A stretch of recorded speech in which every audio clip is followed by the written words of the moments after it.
Yeah, with canceling the joint practices with the Saints is where we are as a team, a little banged up.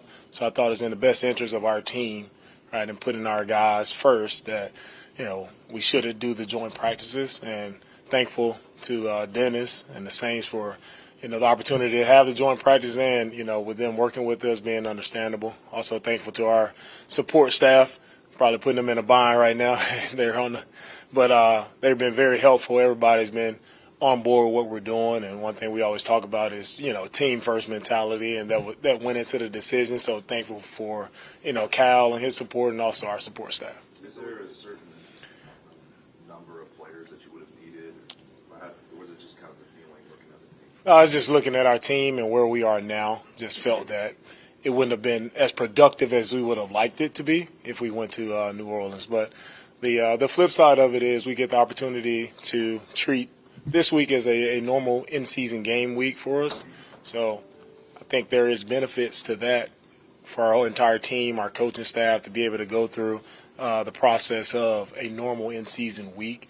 And we'll see. We're not fully game planning against the Saints, but we'll just go through how we'll operate with the in-season schedule, and I think that'll be beneficial to our guys.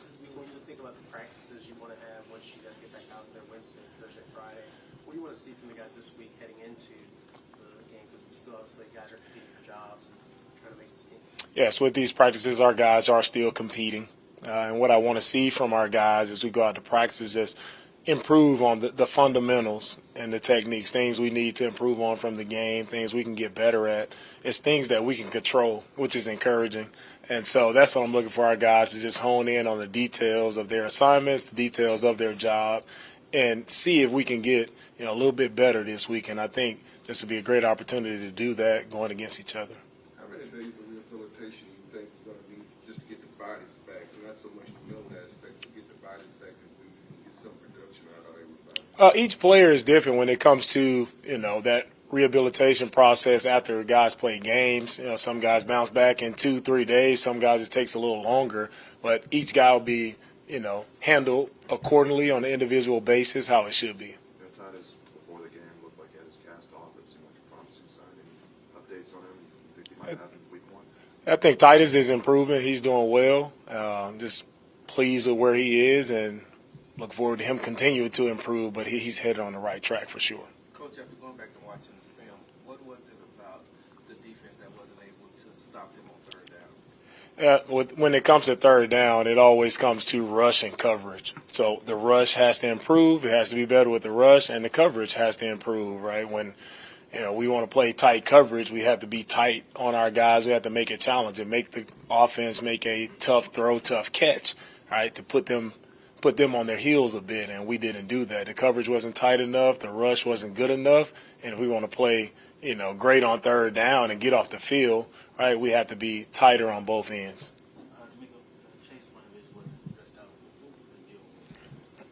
Chase is still dealing with some things too. Hopefully he can get back to us pretty soon. DeMeco, what can you do to simulate a practice against the Saints for CJ? It seemed like that would have helped him. What do you continue to do in practice to give him the same kind of work you would have gotten out of him? Yeah, with the quarterback and with everyone, I think what we can do is we can kind of simulate as close as possible, right? We don't want to go all in on simulating all game plan type work week, but we can give them, different looks that they'll see from the Saints as best we can to simulate that. It won't be, of course, as good as the joint practices actually going against a different opponent, different scheme, but we'll try to get it as close as possible. And as long as our guys, at the end of the day, as long as our guys are prepared, we know what to do, we know how to do it, and we go control what we can control, I think that'll be very beneficial for us.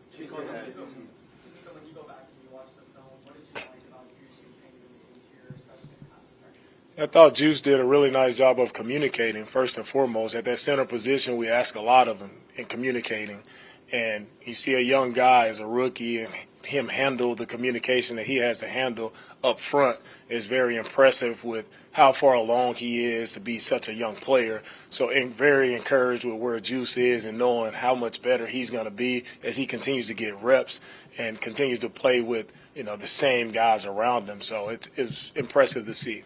I know you said Tank had some tightness on Saturday. Can you update We'll see where he is. Yeah, still haven't gotten an update, but we'll see where he is. CJ had a couple of throws, one to Robert Woods on third down, and two other throws on the run to Noah Brown. What does that say about CJ's ability to be able to put those passes where only his receiver could get them? Yeah, with the passes that CJ made, you see the accuracy, right? What you saw in college, you saw CJ just playing comfortable, and it was exciting to see him just playing loose, making the throws that we've all seen him make in practice. We've seen him make at Ohio State. So you saw him just being himself and being comfortable, and that's what he can do. Just have to continue to get more reps so he can continue to be even more comfortable when he's in those game-like situations. Nothing is more important than getting reps, right? Real, actual reps in games, and it was fun to see him just the game slow down a little bit and to see him make the plays that we've all seen him make. From a runner's standpoint, you look at how you can practice that. How tough is it to, obviously, tackling is a physical thing. It also increases sometimes the risk of injury. What is the plan for trying to get the guys to have better run fits and tackling? Yeah, with the tackling, with the run fits, it starts in walkthrough, and it starts just being attentive to the details of your job. And then when the tackling, right, we have to put them in as close to a live tackling session as possible. That's just putting yourself, most of the time with tackling, it's just about taking the proper angle, right, and putting your body exactly where it's supposed to be, and that can improve. We will emphasize that this week and see where our guys can get better. Coach, when you sit down with the Go ahead. DeMeco, on the third down with the delay of game on the goal line, was there a thought there by you to maybe call a timeout, avoid that penalty, and stay on the 1 yard line? Yeah, there was a thought there. I could have been better just going down to save us. Thought we would be able to get lined up and we would get it off, but it seemed to be that, we weren't going to get it done, so I could have sprinted down and got the timeout sooner. Is that one of those game operation things that you talk about with CJ where is that a him thing? Is that a him and Bobby thing? How does something like that happen? It's a team thing overall. We start with me first. I can be better there, and I will be better. Coach, when you sit down with Bobby and Matt this week, how will you all go through the process of planning out the playing time for your starters in the last preseason game? Right, that's a great question. That's with the changes in practice, right? For us, we initially had the joint practices scheduled, but now with us just being here going against each other, I think our plan with that will change. So we'll discuss that later in the week, and I'll have an update for you later. How have you used the preseason to figure out the workflow on the sideline coaching through that? I mean, you've had 2 games. It looks like Berg's got the play sheet sometimes. And you guys had a way of doing things with the 49ers on defense too. Just how have you used the preseason? Yeah, well, we use the preseason in a way where Burke has called the plays throughout the preseason, and I've had my input as well, and it's been running fairly smoothly over the past 2 weeks. And as a coach, what does that allow you? What are you learning about how you can use your time? Yeah, I mean, I'm learning when either side of the ball is up, I'm available, and that's how I viewed these past 2 weeks. That's how I've used it. So I'm available to those guys on defense when I need to add some input, also on offense as well. So it's been the communication flow, the workflow on the sideline, the communication amongst not only me and the coordinators, but our entire coaching staff. It's been excellent. When you look at the linebacker play, you talk about versatility, and we saw action with Sam outside spot and the Mike linebacker. Is that kind of what you're looking for, just the 3 best players who can fill in at any single given gap, just based on injuries or lack of production?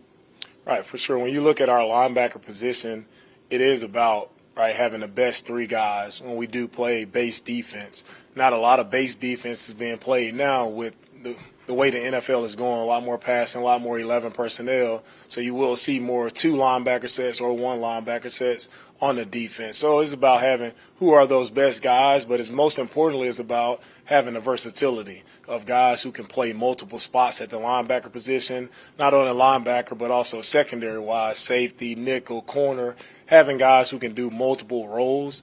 It just really helps us as a defense to be as flexible as possible. Take many players up to the deadline, and how has the change how has that perhaps helped or affected you? I think the change in the cut is it'll be very beneficial to a lot of the young players, right, who probably wouldn't get that extra week of work to actually see improvement and see growth in their game, to allow them to showcase a little bit more of what they can do to possibly be added onto an active roster or a practice squad. So I think the moving the cut day is really helpful to the guys, where you get more opportunity, more time to spend with the guys. They get more reps in his last preseason game as well. So I think it's very beneficial. We know it'll be a lot of guys, on the wire in one day, but you do get an extra look at guys, which I think is encouraging to a lot of these young guys who've been putting in work, right, from OTAs and training camp. They deserve the opportunity to get another week to showcase that they belong. So I'm happy with how it is right now. So what is your philosophy on managing a game at this point? I know it's not been a regular season game yet, but you used to be able to just focus on defense, what was going on there. Like, what is kind of expanded for you? Where do you find yourself?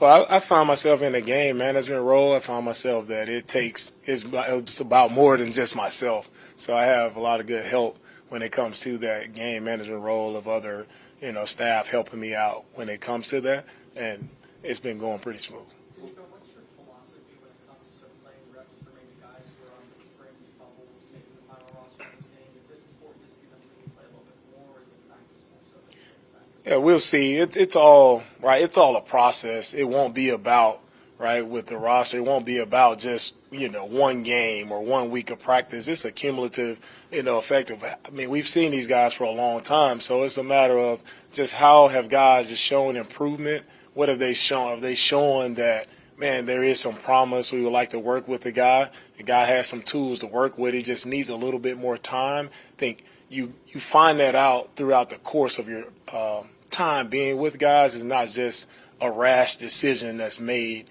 at the end of cuts.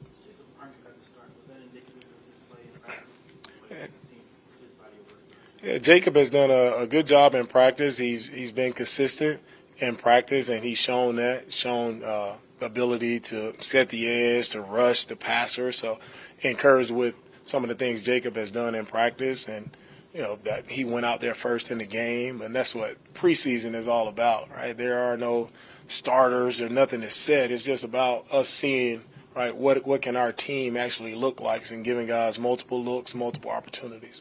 We'll close with DJ and Drew. On the drive where you guys got a field goal, that third down in the ground, it seemed that CJ might have been just a tick late. What kind of goes into that teaching moment to let your young quarterback, which is natural, to understand the speed of the NFL, how those windows can close really fast? Yeah, it's a matter of actually getting it in that live action. It's one thing to practice, right, but to actually see him adjust on the fly and make those type of plays, to see how tight the windows are, right, it's encouraging to see him make the plays, and it's very important for him to feel that in the actual action. So that's why, again, I say the preseason is very important for rookies in general all across the league. A lot of guys, their first time playing NFL football, you have to get a feel for the game. No rookie is coming out and just taking the league by storm. It's a process where guys have to learn, grow, develop, adapt to how the NFL works. And that's why you'll see some guys do it quicker than others, and some guys just need a little time. But I'm very pleased with where our rookies are.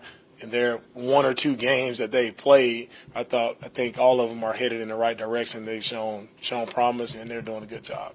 How helpful has it been having Jonathan Joseph around, and then in a broader sense, what sort of impact has the Bill Walsh Diversity Fellowship had on this program and whatnot? Yeah, thank you for the question. I think that the Bill Walsh program is very vital, right, to the NFL. A lot of guys who normally wouldn't get opportunities are getting opportunities to join staffs and see how the workflow goes in the NFL. And it's been great having Jonathan Joseph around. I think he's been really instrumental in helping our young defensive backs, especially working with Stingley, right? And him just being able to relate to him. He's been in that position. He understands what it looks like. He understands what it takes to be a really great player. And I was very happy to have him around and working with those guys. And with the Bill Walsh program, when you look at our staff, when I first had the guys in, I just asked all our guys who were a part of that program to stand up, right? And you look at our staff, and I think we have about 5 or 6 guys who were a part of that program who are now on an NFL coaching staff. So it shows that the program is definitely vital, and it's important to see guys get the opportunities and know that, you know, there are a lot of great coaches out there that just need the opportunity, and that's what the Bill Walsh program provides. So I'm happy with the program and thankful for all the guys that we had come and help us this training camp to be a part of. Awesome. Thank you. All right. Thank you, guys. Y'all have a good